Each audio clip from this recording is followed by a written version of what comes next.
Inilah wajah Jakarta, ibu kota negara Indonesia yang juga merupakan kota metropolitan terbesar dan terpadat di Asia Tenggara. Sebagai salah satu pusat perekonomian, Jakarta memiliki angka pergerakan tinggi. 20 juta perjalanan dilakukan setiap hari oleh warga Jakarta. Tak ayal lagi, macet bisa terjadi di mana-mana. Kepadatan lalu lintas semakin bertambah parah pada puncak kemacetan di pagi dan sore hari. Lalu lintas hanya bergerak 12 km per jam. Saat ini, rata-rata tempuh waktu perjalanan di Jakarta hanya 20 km per jam. Bila terus dibiarkan, maka hasil penelitian yang pernah dilakukan oleh Japan International Corporation Agency akan menjadi kenyataan. Lalu lintas ibu kota akan mengalami kematian pada tahun 2014.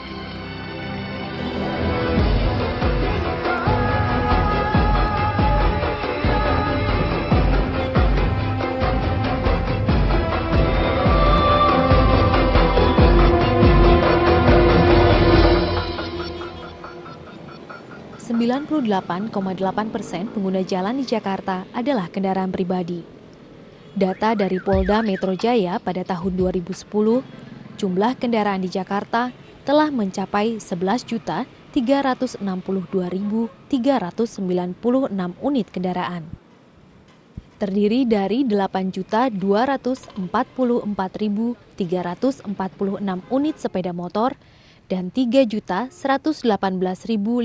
unit kendaraan roda 4. Moda transportasi umum menjadi tulang punggung masyarakat, walaupun belum menjadi idola dan pilihan utama penduduk Jakarta.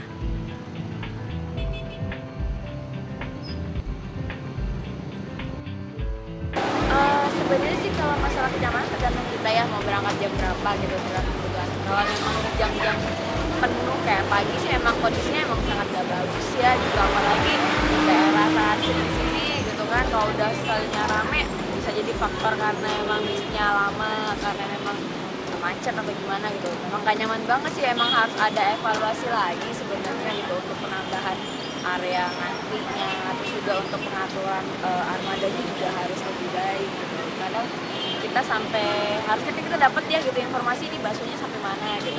Walaupun busway belum nyaman, tapi untuk Kopaja dan lain-lain itu memang jauh dari aman. Kasihan masyarakat yang pakai.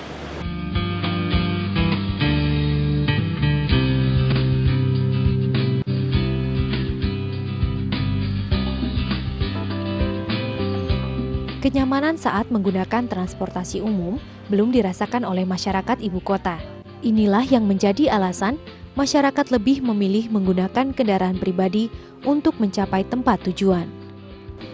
Kondisi bis yang sudah tua, tingkat disiplin para pengemudi, keadaan terminal, halte, atau stasiun yang kurang bersih dan nyaman adalah beberapa alasan mengapa masyarakat tidak jatuh cinta kepada transportasi umum.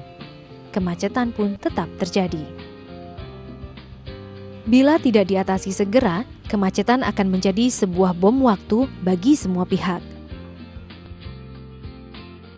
Berdasarkan kajian Study on Integrated Transportation Master Plan for Jabodetabek tahun 2004 oleh JIKA dan Bappenas, kemacetan lalu lintas berkepanjangan di Jakarta menyebabkan kerugian ekonomi sebesar Rp8,3 triliun per tahun. Kerugian ini mencakup 3 aspek konsekuensi kemacetan, seperti pemborosan BBM, kerugian akibat waktu terbuang Rp2,5 triliun, serta dampak kesehatan akibat polusi udara sebesar Rp2,8 triliun. Jika sampai tahun 2020 belum dilakukan perbaikan pada sistem transportasi massal di Jakarta, Bogor, Depok, Tangerang, dan Bekasi, maka estimasi kerugian ekonomi mencapai Rp28,1 triliun dan kerugian nilai waktu perjalanan mencapai Rp36,9 triliun. Linkar 1 masuk ke area Laser Ciliwung Lingkar Kota Buleleng. Tujuan Tanah Abang, Kampungan, dan Jatinegara yang berada di tiap-tiap stasiun. Lalu sedia di jalur 1 ke area Laser Ciliwung Lingkar Kota Buleleng.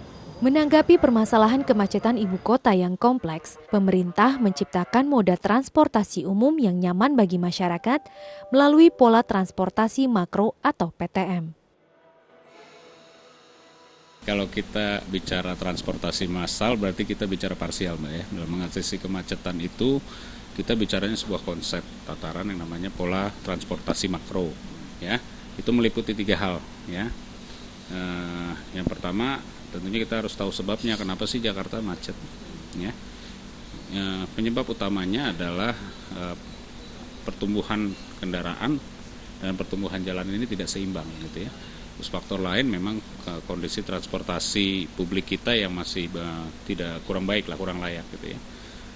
Nah tentunya dari berdasarkan dasar-dasar ini kita membuat sebuah konsep yang namanya pola transportasi makro. Itu meliputi 3 hal. Satu, tentunya adalah perbaikan kualitas dan kuantitas transportasi umum publik, ya. Jadi transportasi massal di DKI itu memang terdiri dari 2, yang berbasis rel dan tidak berbasis rel. Yang berbasis rel itu MRT, Mass Rapid Transit. Sekarang sedang dipersiapkan, 2012 itu sudah mulai pekerjaan konstruksinya. Sekarang sudah dimulai dengan pembebasan lahan. Kami sendiri memang ikut membebaskan lahan di sekitar Lebak Bulus, ya. Itu MRT, Mass Rapid Transit, berupa kereta api yang akan membentang dari Lebak Bulus sampai ke dengan Bundaran HI, dan dari Bundaran HI sampai dengan ke Kampung Bandan, ya. Ini akan dimulai pada tahun 2012 dan insya Allah akan selesai pada tahun 2016. Daya angkut kereta api sangat baik, jauh lebih baik dibandingkan dengan BRT atau busway, gitu ya.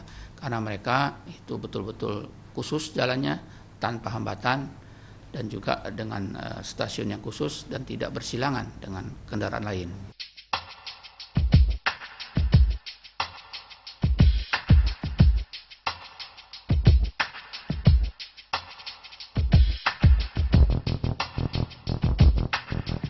Dalam upaya menyiasati kemacetan, sejak tahun 2004, pemerintah Provinsi DKI Jakarta meluncurkan program Bus Transjakarta yang merupakan moda transportasi berbasis non-rel. Saat ini, Transjakarta sudah menyediakan layanan 9 koridor utama yang terbentang dari ujung Jakarta Utara sampai Jakarta Selatan dengan daya angkut rata-rata per hari adalah 340.000 sampai 350.000 penumpang.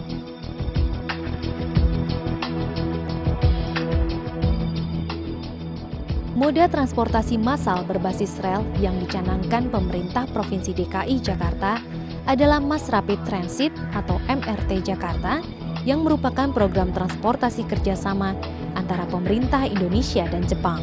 Saat ini program MRT Jakarta sudah dalam tahap pelaksanaan desain. Pembangunan akan dimulai pada tahun 2012 dan selesai pada tahun 2016.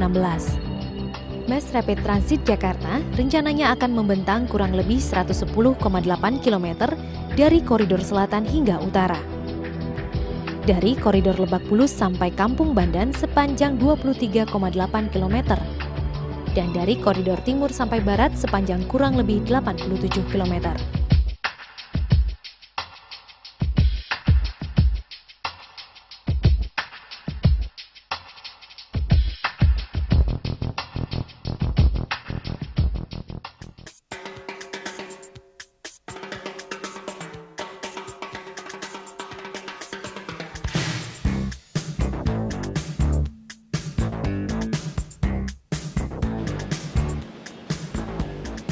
Bus Transjakarta adalah salah satu moda transportasi umum yang diminati masyarakat sebagai pilihan mencapai tempat tujuan. Saat ini, Bus Transjakarta ditangani oleh pemerintah Provinsi DKI, Dinas Perhubungan, dan UP Transjakarta Busway. Pengelola sudah meluncurkan 10 koridor utama, terdiri dari koridor 1 yang menghubungkan kawasan kota dan Blok M, koridor 2 rute Pulau Gadung Harmoni, koridor 3 Kalideres Harmoni, koridor 4 rute Pulau Gadung Duku Atas, koridor 5 jurusan Kampung Melayu Ancol, koridor 6 Ragunan Kuningan, koridor 7 jurusan Kampung Rambutan sampai Kampung Melayu, koridor 8 rute Lebak Bulus dengan tujuan akhir Harmoni, sedangkan rute 9 dan 10 jurusan Pinang Ranti Pluit dan Cililitan Tanjung Priok. Koridor selanjutnya, Koridor 11 yang akan menempuh jarak sepanjang 13,5 km dengan pemberhentian di 15 halte menghubungkan Pulau Gebang dan Kampung Melayu. Koridor ini akan rampung dan sudah dapat digunakan warga pada Desember 2011. Selanjutnya, pembangunan Koridor 12, jurusan Pluit Tanjung Priok. Koridor 13, rute Pondok Kelapa sampai Blok M, dan Koridor 14 yang menghubungkan Universitas Indonesia, Pasar Minggu, Manggarai. Juga direncanakan pembangunan Koridor 15, jurusan Ciledug sampai Blok M. Koridor-koridor baru ini akan dibangun secara bertahap setiap tahun mulai tahun 2012.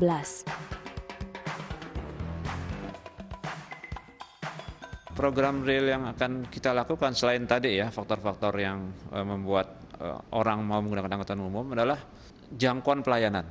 Sekarang memang masih dilayani oleh jalur utama atau koridor terang lain ya, 10 koridor. Yang koridor utama ini pun memang nanti akan ditambah, ada nanti koridor 11, koridor 12, belum juga nanti ada rencana busway layang gitu ya untuk jalur utamanya gitu. Selanjutnya selain jalur utama atau terang lain, maka ini akan dilengkapi dengan jalur-jalur feeder.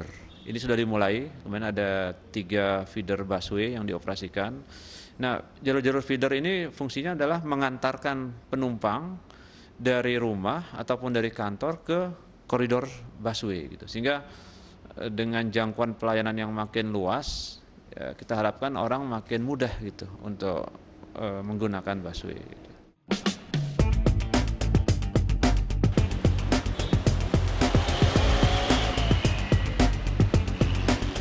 Pada bulan September 2011, dalam rangka meningkatkan pelayanan, Transjakarta menyediakan 3 jalur feeder busway yang berfungsi untuk mengantarkan penumpang dari rumah atau kantor ke halte busway.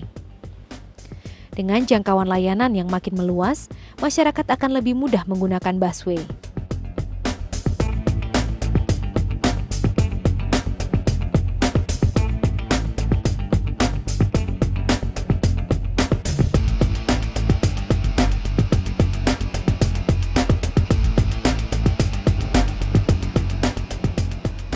Moda transportasi umum yang diminati masyarakat lainnya adalah komuter atau KRL Jabodetabek.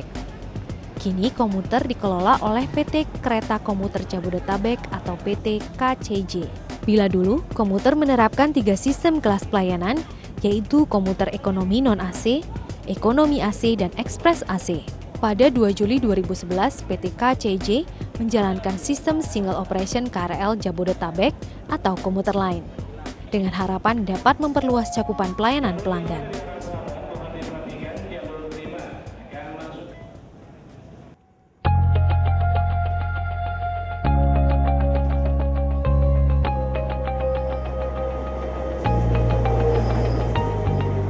Dalam upaya mendukung program single operation ini, pada tahun 2011, PT KCJ berencana menambah 256 unit kereta. Beberapa unit sudah datang sesuai tahapan. 8 unit pada tahun 2009, 110 unit pada tahun 2010, dan pada tahun 2011 yang sudah masuk ke PT KCJ sebanyak 80 unit. Sehingga seluruh armada akan mencapai 386 unit. Saat ini komuter mampu mengangkut 400.000 orang per hari. Sedangkan target utama adalah dapat melayani 1,2 juta penumpang. Untuk mengatasi kemacetan daerah ibu kota ini, pemerintah pusat sudah memprogramkan yang menjadi bagian kami PT KCJ maupun PT KA adalah bisa mengangkut 1,2 juta penumpang di tahun 2019. Ini memerlukan 1.440 armada. Tentu saja ini infrastrukturnya harus bisa mendukung untuk bisa mengoperasikan 1.400 kereta tersebut, yaitu pasokan listrik, kemudian rel, kemudian sinyal dan sebagainya. Stasiun juga harus diperbaiki sehingga pola operasi nanti bisa kita sesuaikan. Demi meningkatkan kualitas pelayanan, khususnya kenyamanan bagi penumpang perempuan, ibu hamil, anak-anak dan orang tua, PT KCJ menyediakan gerbong khusus perempuan yang melayani rute Jabodetabek. Gerbong ini ditujukan untuk perempuan dan anak-anak yang ditempatkan pada gerbong paling depan dan paling belakang. Tidak hanya itu, gerbong ini pun memiliki ciri khas. Dari luar, para penumpang perempuan sudah dapat melihat gerbong khusus berwarna merah jambu ini.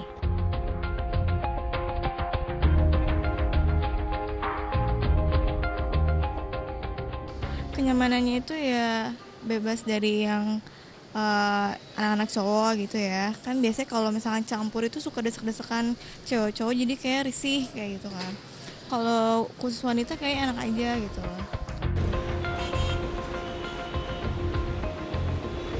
Kenyamanan khusus bagi ibu hamil dan anak-anak disiasati pula oleh Transjakarta dengan menyediakan jalur antrian prioritas. Sayangnya, hal ini masih belum menjadi solusi ideal. Nah, bis kami kan hanya single ya. Tapi kami lagi terpikir mungkin nggak nanti di bis gandeng, karena ke depan ini bisnya kita akan menggunakan semua bis gandeng. Jadi ada 2 bis yang disatukan. Mungkin saja nanti ada satu, apakah bis yang di depan untuk wanita atau bis yang di belakang untuk wanitanya. Nanti ini akan kami bahas dahulu gitu. Tapi terpikir kepada kami untuk memberikan bis khusus gitu ya untuk kelompok wanita ini.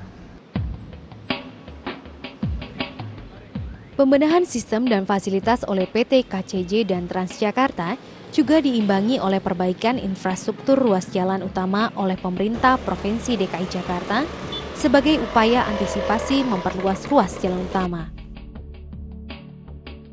Pada tahun 2010, pemerintah DKI mulai membangun jalan layang non-tol Pangeran Antasari Blok M dengan 2 jalur sepanjang jalan 8,5 km dan lebar 17,5 meter dan ketinggian 10 meter. Direncanakan akan selesai pada pertengahan 2012. Jadi gini ya, memang membuat jalan di Jakarta ini agak sulit ya mungkin dibanding daerah lain. Kenapa? Karena proteksi sosialnya tuh sangat tinggi gitu. Jadi misalnya Mbak mau jalannya nih, rumahnya bakal kena perluasan jalan gitu. Kira-kira bersedia kan? Kan nggak semua orang bersedia gitu ya. Jadi ya memang pendekatannya harus sangat hati-hati ya, karena konflik sosialnya akan tinggi. Jadi makanya sekarang ada beberapa rencana jalan yang dibangun itu justru di atas jalan yang sudah ada. Memang mungkin secara itu lebih mahal, secara proses, tapi konflik sosialnya mungkin bisa lebih dihindari lah. Contoh yang sekarang lagi dibangun ini kan di ruas jalan layang non-tol Antasari sama Kampung Melayu. Lagi dibuat jalan layang non-tol, dan kita lagi mungkin dalam waktu dekat sudah mulai membangun yang 6 ruas jalan tol. Kita harapkan tahun depan.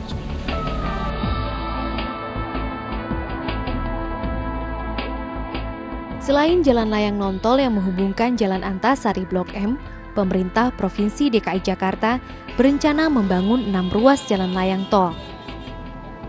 Ke-6 ruas jalan layang tol yang direncanakan tersebut adalah Jalan Tol Tangerang Rawabuaya Sunter, rencana Jalan Tol Kemayoran Kampung Melayu, Jalan Tol Kampung Melayu Tomang Duri Pulo, Jalan Tol Pasar Minggu Kasablanka, rencana Jalan Tol Ulu Jami Tanah Abang, dan rencana Jalan Tol yang akan menghubungkan Sunter Pulau Gebang.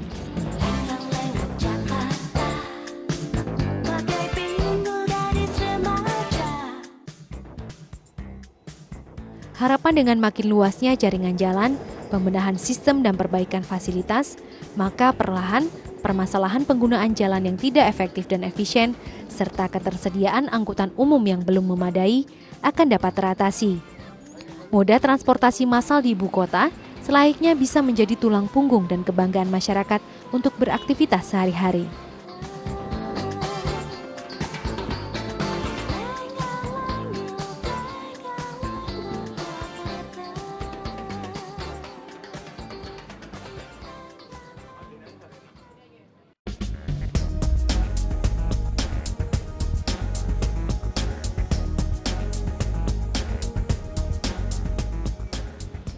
Padatnya jumlah penduduk ibu kota saat ini menjadi pekerjaan rumah bagi pemerintah Provinsi DKI Jakarta. Bukan hanya permasalahan lapangan pekerjaan, namun dampak kepadatan penduduk seperti kesemrautan lalu lintas menjadi tanggung jawab bersama. Pemerintah Provinsi DKI Jakarta bersama dengan para penyelenggara moda transportasi massal seperti Transjakarta dan PT KCJ selaku penyelenggara kereta KRL harus selalu bahu-membahu dan memecahkan masalah bersama. Dapat dibayangkan pada tahun 2014, kepadatan lalu lintas di DKI Jakarta akan menjadi bumper to bumper. Kerugian sosial yang diderita masyarakat lebih dari 17,2 triliun rupiah per tahun akibat membengkaknya biaya operasi kendaraan, terutama bahan bakar.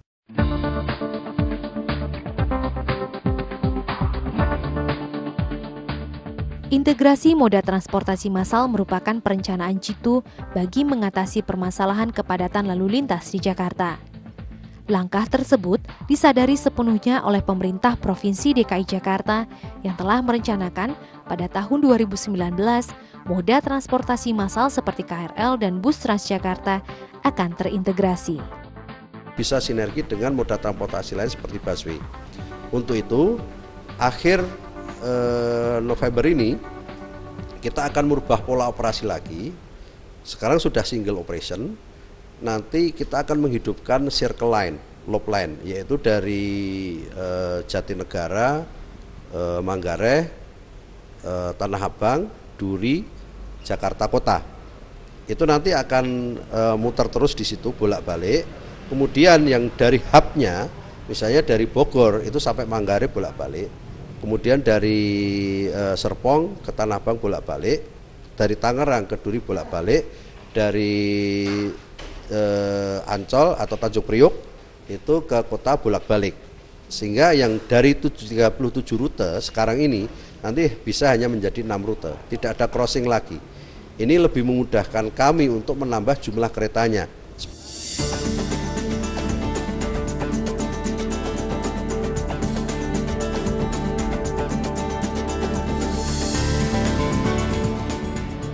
Guna mencapai tujuan integrasi moda transportasi massal pada tahun 2019 nanti, Transjakarta masih terganjal beberapa kendala seperti terbatasnya stasiun pengisian bahan bakar gas atau BBG, sterilisasi jalur busway, dan masih kurangnya armada bus Transjakarta. Selain itu, kedisiplinan pengguna jalan terutama pengguna sepeda motor yang sering menyerobot jalur busway menjadi kendala tersendiri. Jalur khusus bagi busway yang seharusnya merupakan jalur steril menjadi tidak steril. Di samping masih adanya jalur campur yang digunakan busway bersama kendaraan lain. Yang kita perlukan adalah pembangunan infrastruktur untuk angkutan umum massal seperti MRT, seperti kereta sebidang, seperti busway, dan seperti bis-bis besar pada umumnya. Tapi konsepnya ke depan saya kira bis-bis besar yang ada sekarang ini pun mestinya ke depan itu tidak ada lagi, akan digantikan oleh busway seharusnya ya, sehingga punya kepastian waktu perjalanan, sehingga itu akan semakin mendorong masyarakat untuk menggunakan bis. Sebab kalau bis-bis besar seperti sekarang tanpa punya jadwal yang jelas, tanpa ada standar pelayanan minimum yang jelas, itu tidak akan mampu menarik pengguna kendaraan pribadi, utamanya mobil, itu untuk pindah ke angkutan umum.